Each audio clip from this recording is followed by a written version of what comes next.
আসসালামু আলাইকুম। আজ মঙ্গলবার। আমন্ত্রণ জানাচ্ছি প্রবাসী সিটি নিবেদিত সৌদি বুলেটিনে। সাথে আছি আমি সরণী।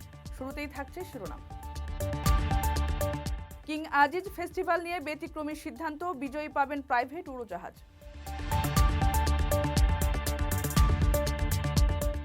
তিন দিনের সফরে রিয়াদে ফ্রান্সের প্রেসিডেন্ট, মধ্যপ্রাচ্যের সংকট নিয়ে কথা বলবেন যুবরাজ।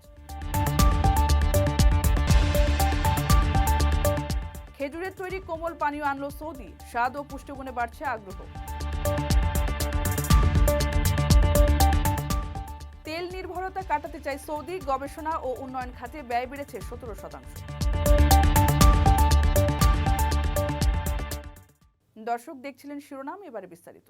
প্রবাসীদের বিনিয়োগের শতভাগ নির্ভরযোগ্য প্রতিষ্ঠান প্রবাসীর সিটি লিমিটেড। এখানে বিনিয়োগ করে হালাল মুনাফা অর্জন করুন।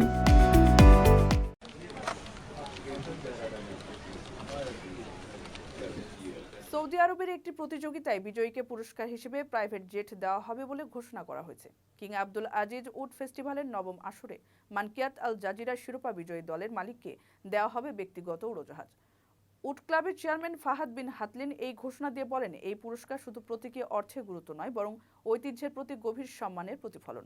পুরস্কার বিজয় উৎসবের পৃষ্ঠপোষকের সঙ্গেও সাক্ষাতের বিরল সুযোগ পাবেন।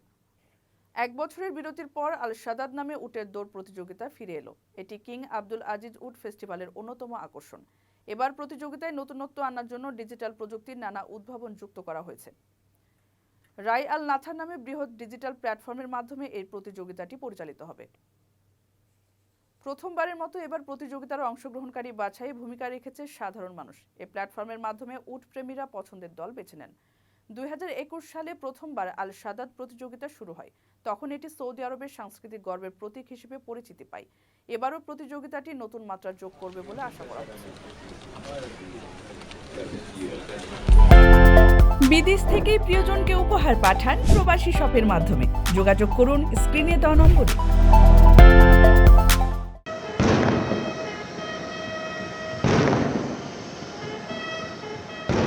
ফ্রান্সের প্রেসিডেন্ট এমানুয়েল ম্যাক্রো 3 দিনের রাষ্ট্রীয় সফরে সৌদিতে এসেছেন। মধ্যপ্রাচ্যের নানামুখী সংঘাতের মধ্যে তার এই সফরকে অত্যন্ত গুরুত্বপূর্ণ বলে মনে করা হচ্ছে। সোমবার সন্ধ্যায় রিয়াদে পৌঁছলে ম্যাক্রোকে আনুষ্ঠানিকভাবে অভ্যর্থনা জানান যুবরাজ মোহাম্মদ বিন সালমান। তার এই সফরে দুদেশের জন্য গুরুত্বপূর্ণ কিছু বিষয়ে আলোচনা হবে। এবারের সফরে দুই শীর্ষ নেতার আলোচনায় লেবানন সংকটের বিষয়টি অগ্রাধিকার পাবে বলে জানা গেছে, কারণ লেবানন ঐতিহাসিকভাবে ফ্রান্স ও সৌদি উভয়ের দেশের জন্য অত্যন্ত গুরুত্বপূর্ণ ভূখণ্ড। ইসরায়েল এবং হিজবুল্লাহর সাথে চলমান যুদ্ধবিরতিকে আরও কিভাবে কার্যকর করা যায়, এই দুই নেতা সেসব উপায় খুঁজে বের করার চেষ্টা করবেন। একই সময়ে ফিলিস্তিন ইস্যুর ব্যাপারেও আলাপ করবেন ম্যাক্রো ও যুবরাজ সালমান।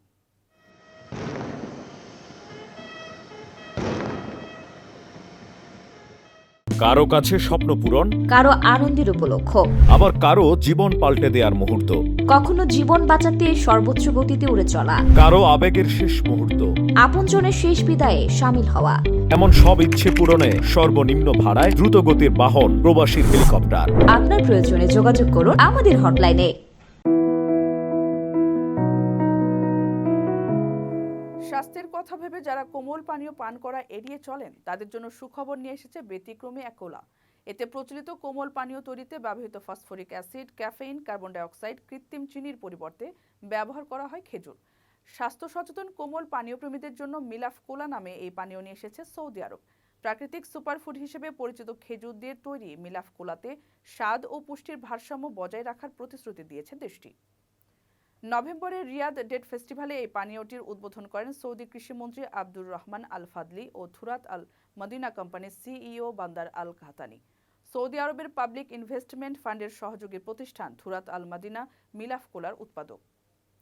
প্রতিষ্ঠানটি জানায়, দীর্ঘদিনের গবেষণার ফলাফল এই মিলাফ কোলা। আন্তর্জাতিক খাদ্য নিরাপত্তা এবং গুণগত মান বজায় রেখে তৈরি করা হয়েছে এটি। স্বাদ ও পুষ্টির দিকে সর্বোচ্চ মনোযোগ দেওয়া হয়েছে। স্থানীয় বিশ্ববাজারে এটি বেশ জনপ্রিয়তা পাবে বলে আশা করছেন তারা। রিয়াদ ডেট ফেস্টিভ্যালে পানীয়টি বেশ ইতিবাচক সাড়া পায়। মিলাফ কোলার উৎপাদক প্রতিষ্ঠান জানায়, সৌদি আরবে স্থানীয়ভাবে সংগ্রহ করা উচ্চমানের খেজুর দিয়ে এই কোমল পানীয়টি তৈরি করা হয়েছে।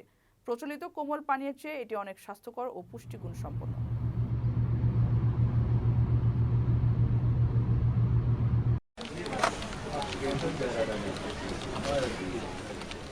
গত বছরে গবেষণা ও উন্নয়ন খাতে ব্যয় বাড়িয়ে 22.61 বিলিয়ন সৌদি রিয়ালে উন্নীত করেছে সৌদি সরকার। সে হিসেবে এটি আগের বছরের তুলনায় 17.4% বেশি। দেশটির সরকারি পরিসংখ্যান কর্তৃপক্ষ জেনারেল অথরিটি ফর স্ট্যাটিস্টিক্স এই তথ্য জানিয়েছে। আরব নিউজের খবরে বলা হয়, গবেষণা ও উন্নয়ন খাতে কর্মীদের সংখ্যা বেড়ে 2023 সালের শেষে 49,337 জন পৌঁছেছে, যা তার আগের বছরের তুলনায় 12.20% বেশি। এর মধ্যে গবেষকের সংখ্যা ছিল 36,832 জন, যা তার আগের বছরের তুলনায় 22.10% বেশি। ভিশন 2030 কৌশলের অংশ হিসেবে সৌদি আরব তাদের জ্বালানি তেল নির্ভর অর্থনীতিকে বৈচিত্র্যময় করার লক্ষ্যে কাজ করছে। তারই অংশ হিসেবে জ্বালানি, প্রযুক্তি ও স্থায়িত্ব সহ বিভিন্ন ক্ষেত্রে গবেষণা ও উন্নয়ন কর্মকাণ্ডকে অগ্রাধিকার দিচ্ছে। সৌদি আরবের রূপকল্প 2030 উদ্যোগের মাধ্যমে জ্বালানি তেলের ওপর সৌদি আরবের নির্ভরতা কমাতে সাহায্য করবে, অর্থনীতিতে বৈচিত্র্য আনতে এবং স্বাস্থ্য, শিক্ষা, অবকাঠামো, বিনোদন ও পর্যটনের মতো জনসেবা খাতের উন্নয়ন করবে।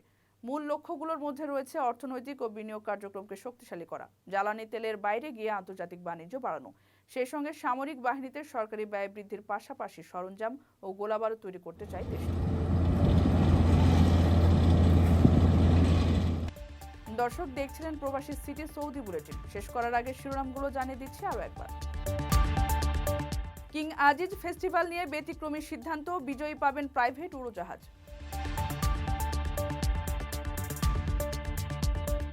তিন দিনের সফরে রিয়াদে ফ্রান্সের প্রেসিডেন্ট, মধ্যপ্রাচ্যের সংকট নিয়ে কথা বলবেন যুবরাজ।